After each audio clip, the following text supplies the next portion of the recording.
Salut à toi qui veut prendre la pleine puissance de ta vie, ici c'est Zenrela et dans cette vidéo je voulais te parler, t'expliquer un petit peu la dernière vidéo que je t'ai fait sur les femmes. Eh bien là j'ai fait quelque chose que je vais t'expliquer ici. On va avoir des combats dans la vie, on va avoir des choses auxquelles on croit vraiment, on va se battre pour des choses, on va s'impliquer pour certaines choses. Et parce que pour nous c'est la réalité, pour nous c'est vrai, pour nous c'est comme ça, c'est ce qu'on croit. Et ce que je veux t'expliquer, c'est que dans la vie, tu ne combats jamais pour une réalité, mais pour un point de vue. C'est un point de vue que tu vas défendre. Parce que c'est à partir de l'endroit où toi, tu te positionnes que cette réalité existe. Parce que rappelle-toi, je t'ai déjà dit plein de fois que la réalité n'existe pas. C'est ta perception qui va faire de cet événement-là ce que toi, tu crois que c'est. Parce que d'une certaine manière, et ça j'y reviendrai la semaine prochaine, je vais faire une série de vidéos sur un certain thème, mais d'une certaine manière, tout le monde croit qu'il a raison. Le gouvernement, il croit qu'il a raison. Les gilets jaunes, ils croient qu'ils ont raison. Les pro-vax pensent qu'ils ont raison. Les anti-vax pensent qu'ils ont raison. Et ils ont raison par rapport à leur point de vue, par rapport à leur système de croyance. Donc, ils combattent pour la vérité. Les trumpistes, les bidenistes, les indépendantistes, les machintistes, et tous, ils sont persuadés qu'ils ont raison parce que leur perception de la réalité, leur perception de la situation en font une réalité, alors que c'est juste un point de vue. Et à partir du moment où tu peux travailler sur ce qui fait que pour toi c'est une réalité, tout d'un coup tu peux changer de point de vue, tu peux voir les choses différemment, et donc à un moment tu peux ne plus combattre de la même manière. Il y a plein d'exemples comme ça. Hein. Aux États-Unis, il y a des types qui étaient dans le KKK, dans le Ku Klux Klan, et qui, tout d'un coup, il y en a un qui avait eu un problème avec son clan, et à un moment, ils l'ont frappé, mais je ne sais plus s'ils allaient le tuer ou pas, mais en tout cas, c'était très loin. Et il y a un ou des Noirs américains qui sont venus le défendre. Et là, à un moment, il s'est dit, les gars avec qui je me bats essayent de me tuer et je suis défendu par des gens que j'ai humiliés toute ma vie. Et là, tout d'un coup, son point de vue change. Donc, sa réalité change. Donc, tout ce qu'il croyait avant va être ébranlé. Et alors là, c'est aussi une situation difficile. Parce que là, on revient sur est-ce que tu vas avoir raison ou être heureux. Et parce que parfois là, tu as cet événement qui vient ébranler tout, mais tu préfères, parce que c'est plus sécure pour toi, rester dans tes certitudes. Ou alors tu t'ouvres vraiment à cette nouvelle réalité, finalement, à ce nouveau point de vue qui vient s'ouvrir à toi. Des histoires comme ça, il y en a plein. Et moi, il m'est arrivé plusieurs fois de travailler sur le racisme des gens. Et même parfois, sans l'exprimer tout à fait, mais parfois oui. Mais quand j'avais été à Habilitat, j'ai travaillé sur un type qui était justement, lui, qui avait été à un moment dans les extrémistes, dans l'extrême droite américaine. Et quand j'ai commencé à travailler, c'est un type qui habitait à Hawaï et qui s'est fait harceler quand il était petit par des Hawaïens, par des basanés finalement par rapport à lui. Et on a travaillé là-dessus. Et son meilleur ami était un Hawaïen. Après, dans Habilitat, ils sont devenus très très proches. Et son pote, c'était Chad, quelqu'un, j'en ai parlé 2-3 fois dans des vidéos. Qui est devenu maintenant, il a terminé, il a été libéré de toute charge et il travaille maintenant dans Habilitat même. Et donc, son point de vue a complètement changé. Et par exemple, je ne sais pas moi, quelqu'un qui va dire, moi je me souviens, un jour, j'étais à mon travail et je vais voir un pote et je dis « Ah ouais, mon meilleur pote Paolo, dont je vous parle souvent, il était à Bruxelles avec ma femme. » Et mon En fait, ma femme m'avait menti à ce moment-là. Maintenant que j'y pense, elle m'avait menti. Elle m'avait dit que ils allaient, comme mon pote connaît les mangas et le frère de ma femme est dingue de manga, nous on devait aller au Pérou. Et donc, elle m'avait dit que Paolo allait l'accompagner pour chercher des trucs de manga pour son frère. En réalité, ils allaient chercher un cadeau pour moi parce que ça allait bientôt être mon anniversaire. Et donc, ils m'avaient... Et ils avaient trouvé un restaurant péruvien où on a été beaucoup de fois après, et ils avaient bu un coup, et alors ils m'avaient appelé, et moi je trouvais ça drôle. Et alors j'en parle avec mon pote, ouais, ça y est. Et lui il dit, mais enfin, mais t'es fou parce que ça commence comme ça, et puis après tu te retrouves où elle te trompe, et machin et tout. Et moi je le regarde, je dis, mais enfin, mais qu'est-ce que tu me racontes, quoi? Et ouais, et alors, là, il a voulu me convaincre de sa réalité. Et sa réalité, son point de vue était construit comment? Du fait que lui, il avait été trompé, je ne sais plus, c'était 2 ou 3 fois dans ses anciennes relations. Et donc pour lui, c'était sûr, on ne pouvait pas mettre sa femme dans ce genre de circonstances-là, on ne pouvait pas. Et je me suis rendu compte à ce moment-là, parce qu'à ce moment-là, je faisais surtout du shiatsu, et un jour j'avais été... je faisais du shiatsu et de l'hypnose. Et j'avais été faire une séance à sa femme. Et je me souviens qu'il avait pris du temps à nous laisser et je le sentais mal à l'aise. Et à ce moment-là, j'ai compris, ah ben ouais, il était mal à l'aise parce que pour lui, c'est une sensation de danger, un type qui va se retrouver avec sa femme, couchée en plus, enfin la femme, hein, pas moi, et donc c'était inconfortable pour lui. Mais donc lui, dans sa tête à lui, il avait raison. C'était sa réalité. Ce sont des situations dangereuses. Il ne me disait pas, les femmes sont toutes comme ça, parce que c'était quelqu'un de bien élevé et d'éduqué qui était... enfin voilà, c'était pas un macho ni rien, c'est quelqu'un que j'appréciais et que, voilà, on ne se voit plus, mais j'apprécie quand même, de temps en temps, on a des petits échanges.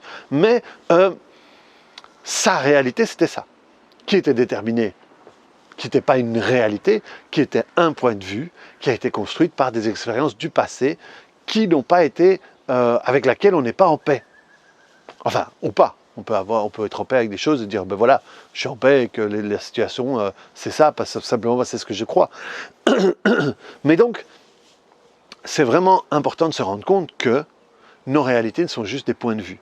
Et nos combats vont se faire seulement sur des points de vue qu'on a. Ce n'est pas la réalité. Personne n'a raison. Et tout le monde a raison à la fois, quel que soit le truc. Et après, on va dire, oui, mais bon, le bien, le mal, le machin, c'est des concepts judéo-chrétiens qui sont faits pour être dans le jugement. Et moi, ici, je ne te parle pas de jugement, je te parle simplement de constat. Et je veux même te pousser ça à l'extrême, hein, des trucs un peu... provoquant et pas agréable à entendre, mais je sais pas moi, les gens qui abusent des enfants ou les gens qui frappent sur les enfants, et leur réalité, leur point de vue, c'est que c'est comme ça que ça doit se passer. Et dans leur point de vue, avec leur expérience, ils ont raison. Eux ont raison. Ça ne veut pas dire que c'est vrai et que c'est comme ça qu'il faut faire. Justement parce que je te dis que chaque point de vue est créé par rapport à ce qu'on fait. Et pour lui, c'est peut-être sa réalité parce que c'est ce qu'on lui a fait à lui. Et c'est ce qu'on a fait à ses frères. Et que donc, pour lui, c'est comme ça que ça doit se passer. Et donc, c'est son point de vue qui crée sa réalité. Je ne te parle pas ici de société, je te parle vraiment de construction de point de vue. Si moi je crois que l'argent, il y en a partout, que les opportunités, il y en a partout et qu'on gagne, eh bien c'est ma réalité due à mon point de vue qui a été créé par rapport à mon passé. Si pour moi l'argent c'est mal et de toute façon les pauvres machin parce que les grands salauds gagnent tout l'argent machin et tout, c'est ma réalité due à mon point de vue créé par mon passé. Et donc, c'est juste pour comprendre un processus. Et c'est important, et ça je vais t'en parler la fois prochaine, c'est important de comprendre un processus pour pouvoir agir, pour pouvoir trouver la bonne solution. Et donc, c'est important que là, de nouveau, ça c'est un truc que je te dis souvent à la fin de mes vidéos, que tu fasses un état des lieux. Un état des lieux de tes certitudes, de tes réalités, des choses auxquelles tu crois. Et on va associer des choses auxquelles tu crois et qu'en réalité, dans cette position-là, tu ne te sens pas confortable. Par exemple, je crois que l'argent, c'est difficile à gagner et je suis dans des difficultés financières qui font me sentir mal. Là, j'ai une croyance, mais dans une situation où je ne me sens pas très bien. Par contre, si je crois que l'argent, il y en a partout et que j'en trouve partout et que je suis très bien comme ça, c'est sûr que je ne vais pas travailler là-dessus. Mais ça reste le même processus. Un jour, on était en formation à Lyon avec Michel Wozniak et Florence Richon.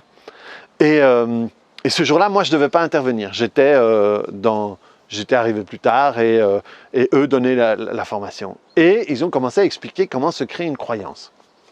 Dans une croyance, il faut des preuves et des émotions connectées. Et Michel explique tout ça. Et il y en a une et il donne l'exemple d'une croyance négative. Et alors, il y en a une qui dit, ben non, c'est pas comme ça. Et Michel elle dit, non, c'est pas comme ça. Je suis pas d'accord parce que moi j'ai des croyances et c'est pas. Et le truc, c'est qu'elle croyait que toutes les croyances devaient être négatives.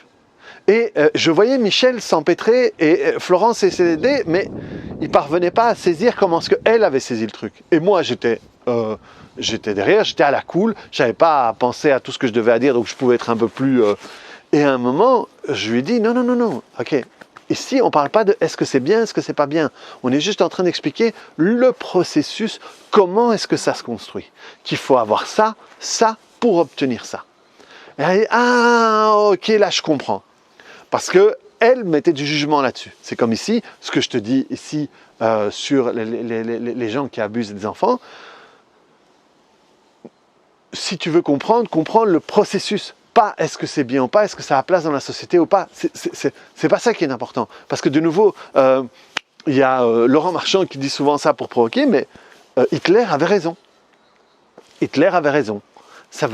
Et ce qu'il veut dire par là, c'est pas qu'il avait raison d'avoir fait ce qu'il a fait, mais que pour lui, pour Hitler, pour lui, il avait raison dans le fait qu'il faut une race comme ça et que les autres, elles doivent dégager parce qu'elles n'ont rien à faire ici. Pour lui, il avait raison. Et chaque fois qu'on est, nous, dans notre point de vue, dans notre réalité, on a raison. Ça ne veut pas dire qu'on a raison pour la société, pour le vivre ensemble, mais chacun d'entre nous, on croit qu'on a raison. Ou sinon, quand on est acharné, on ne serait pas acharné si on ne croyait pas intrinsèquement qu'on a raison.